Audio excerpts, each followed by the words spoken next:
বিধায়কের অভিযোগ, টার্গেট করেই হামলা, অল্পের জন্য রক্ষা। পতিরাম থানার পোল্লাপাড়া এলাকায় রবিবার দুপুরে চাঞ্চল্যকর ঘটনা।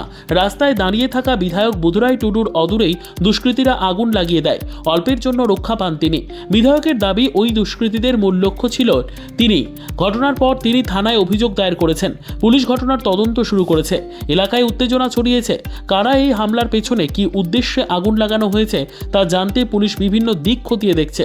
বিধায়কের নিরাপত্তা নিয়ে প্রশ্ন উঠছে। এলাকাবাসীর একাংশ বলছে এটি পরিকল্পিত ষড়যন্ত্র। কি হয়েছিল? দেখুন, আমি বালুঘাটে যাচ্ছিলাম কাজে।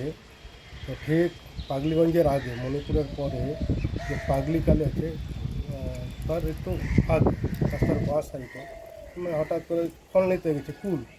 তো এইবার কুল নিতে গিয়ে আমি দাঁড়িয়ে আছি। কুল আমি একটু বেশি অ্যামাউন্টের নেবো, প্রায় 5 কিলো মতো নেবো। তো তাই একটু টাইম লাগছে। তো ঠিক ওই সময় 3টা ছেলে এসে, তো তার আগে আসছিল কিন্তু অনেক আগে। তো এইবার 3টা ছেলে আসার পরে আমার হঠাৎ তারা চলে যাওয়ার পরে হঠাৎ যেন আমার পিছনে আগুন। এইবার আমার যা মনে হলো যে যিনি বিক্রি করছেন ফল বিক্রয়, তিনি যদি আমাকে না সতর্ক করতেন, লাফ মেরে আমি কিন্তু সেখান থেকে সরে যাই। মুহূর্তের মধ্যে আগুন ছড়িয়ে পড়ে সেখানে। কিন্তু সেখানে এত ফাঁকা জায়গায় কেউ নেই, কীভাবে আগুনটা তো এমনি এমনি লাগবে না। তাই আমার একটা সন্দেহ হচ্ছে। তার জন্য আমি কমপ্লেন করতে আসছি। যদি কেউ বা কাহারা এটা দুষ্টামি করে থাকে, পুলিশ সরজমিনে তদন্ত করুক, এটাই আমি থানাকে জানাতে এসেছি।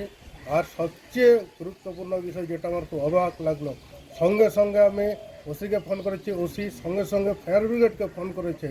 ধরে নিলাম ওসি ফায়ার ব্রিগেডকে ফোন করতে 5 মিনিট টাইম লাগবে, তারপরে প্রায় ঘন্টাখানেক বা তার উপরে সময় লেগে গেল এই পতিরাম থেকে সেই পোল্লাপাড়াতে পৌঁছাতে ফায়ার ব্রিগেডে।